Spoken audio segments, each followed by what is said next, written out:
बहुत समय की बात है, महात्मा गौतम बुद्ध जब भी भिक्षा लेने के लिए जाते थे तब आम लोग उन्हें भिक्षा में अनाज तो देते थे या फिर जिसका जो सामर्थ्य होता वह उन्हें उस हिसाब से भिक्षा देते थे।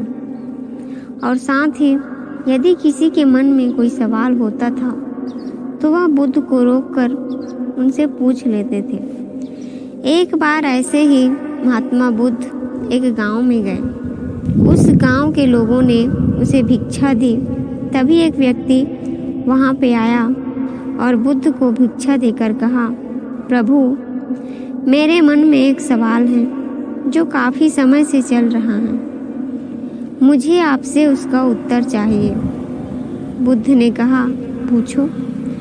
उस व्यक्ति ने कहा, हम सभी के जीवन में सुख दुख उतार चढ़ाव तो लगा रहता है। हम सभी अपने जीवन की उलझनों में इतना उलझ जाते हैं कि उसे करीब से समझ ही नहीं पाते, न जीवन जी पाते हैं। बस दौड़ते भागते रहते हैं अपने घर की जिम्मेदारियों के प्रति, अपने सपनों के प्रति। परंतु जब हम उसमें असफल हो जाते हैं तो खुद को कोसने लगते हैं। हमें यह जीवन व्यर्थ लगने लगता है। हम लोगों की बातों में आ जाते हैं। हम अपने जीवन की अहमियत नहीं समझ पाते और पूरा जीवन ऐसे ही निकल जाता है और हम अंतिम समय में अफसोस करते हैं कि काश हमने जीवन को सही से जिया होता, उसकी अहमियत समझी होती। क्या आप बता सकते हैं कि जीवन का सही मूल्य क्या है?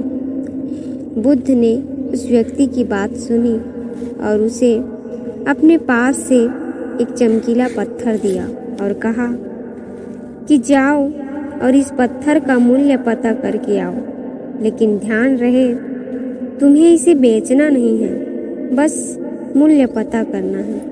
उस व्यक्ति ने बुद्ध से पत्थर लिया और बाजार की तरफ निकल गया। सबसे पहले वह एक फल वाले के पास गया। वह आम बेच रहा था। उसने वह पत्थर उस फल वाले को दिखाया और कहा कि तुम इसका क्या मूल्य दोगे? फल वाले ने चमकीला पत्थर देखा और वह उसे पसंद आ गया। उसने कहा, मैं इसके बदले तुम्हें 12 आम दूंगा। यह सुन व्यक्ति आगे निकल गया और इस बार एक सब्जी के ठेले के पास गया और उसे वह चमकीला पत्थर दिखाकर उसकी कीमत पूछी।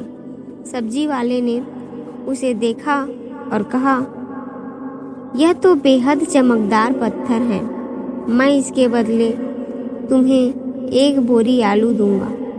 तुम मुझे यह पत्थर दे दो। व्यक्ति यह सुनकर आगे बढ़ गया और इस बार एक बड़ी अनाज की दुकान पर गया और उसे इस पत्थर को दिखाया। दुकानदार पत्थर को देखकर कहता है, इतना प्यारा पत्थर, मैं इसे रख लेता हूँ और इसके बदले तुम्हें 5 अनाज की बोरी दूंगा। व्यक्ति 3 जगह घूम चुका था। उसे हर जगह उस चमकदार पत्थर की अलग अलग मूल्य जान हैरानी हो रही थी कि भला एक पत्थर का इतना मूल्य कैसे हो सकता है। इन्हें इसमें ऐसा क्या दिख रहा है?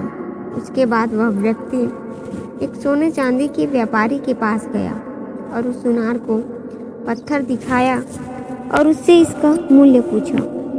सुनार ने उस पत्थर को देखा और कहा, तुम मुझे यह पत्थर 20 लाख में बेच दो।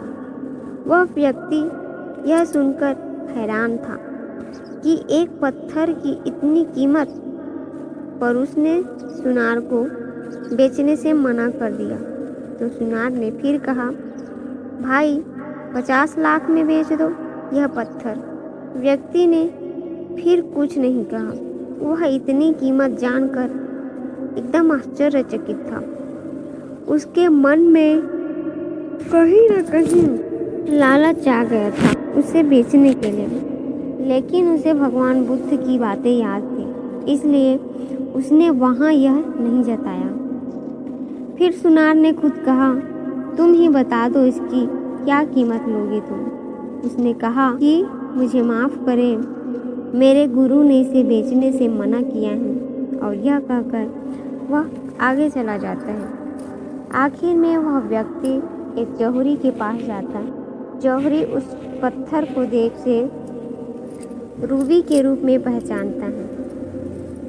उसने उस पत्थर के सामने एक लाल कपड़ा बिछाया और उस बेशकीमती रूबी की एक परिक्रमा लगाई और माथा टेका। फिर जौहरी उस व्यक्ति से पूछता है, कहाँ से लाए भाई ये बेशकीमती रूबी? आप सारी कायनात क्या सारी दुनिया बेचकर भी इस अनमोल पत्थर की कीमत नहीं लगाई जा सकती है। यह सुनकर वह व्यक्ति हक्का बक्का रह जाता है और भागकर वापस गौतम बुद्ध के पास जाता है और उनके चरणों में बैठ जाता है और पूरी कहानी महात्मा बुद्ध को बताता है। और अंत में कहता है, महात्मा कृपा कर अब आप ही मुझे मानव के जीवन का मूल्य क्या है उसे बताएं। बुद्ध उस व्यक्ति को उठाते हैं और मुस्कुराकर कहते हैं कि उस फल वाला जो आम का व्यापारी था उसने पत्थर की कीमत 12 आम लगाए। सब्जी वाले ने एक बोरी आलू की कीमत लगाई। अनाज व्यापारी ने 5 बोरी अनाज। सुनार ने 50 लाख। और अंत में जहाँ तुम गए उस जौहरी ने इसे बेशकीमती माना। ठीक इसी प्रकार तुम्हारे जीवन की भी यही स्थिति है। बुद्ध कहते हैं कि तुम भी एक हीरा ही हो, लेकिन फिर भी लोग तुम्हारी कीमत अपनी सोच, औकात, अपनी समझ और अपनी जानकारी के हिसाब से ही लगाएंगे। तुम अपना जीवन अपने हिसाब से जियो, अपनी खुशियों से जियो, वर्तमान का आनंद लो। किसी भी चीज़ के पीछे बेकार में भागना व्यर्थ है। अपनी जिम्मेदारियों को समझो, तब तुम उसे खुशी से पूरा करोगे। अपने सपने, अपने लक्ष्य के प्रति आगे बढ़ो, कदम बढ़ाओ।